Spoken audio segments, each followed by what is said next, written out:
And so with the format of what we're trying to do is involving, your mind through these videos, the community will help you learn more and engage more of your heart.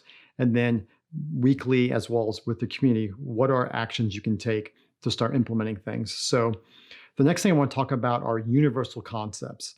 A lot of times I hear people talk about, well, I'll talk about inflammation, which is one of the universal concepts. And you might talk about inflammation in heart disease, causing heart disease. You might talk about inflammation resulting in diabetes. With long haulers or long COVID, you have post-infectious inflammation causing all the symptoms related to that. These seem like radically different entities, but ultimately the underlying cause inflammation is the same in all of these. What's different is the expression of inflammation in each individual. And that's where genes come into play. That's where environment comes into play. That's where your age comes into play, all these things. So one of the things as we walk through these videos is, what is your underlying universal? What is the thing in your life, your universal? And that could be stress. If you've had trauma in the past, you might have had an infection, you might have developed a heart disease, you might have had a heart attack.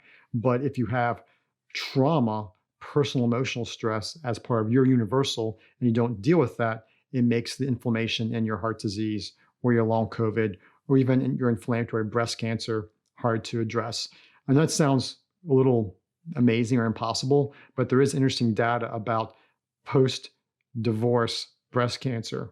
So what that means is in females, usually late 30s, early 40s, going through a divorce. And within the first 2 years after that, there's a great spike in breast cancer.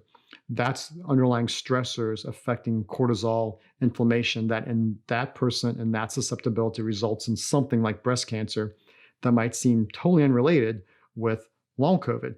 The idea, though, is this inflammation and these stressor events in different individuals will give you different outcomes. And so hopefully, again, through this course, we'll help you figure out what some of those things are.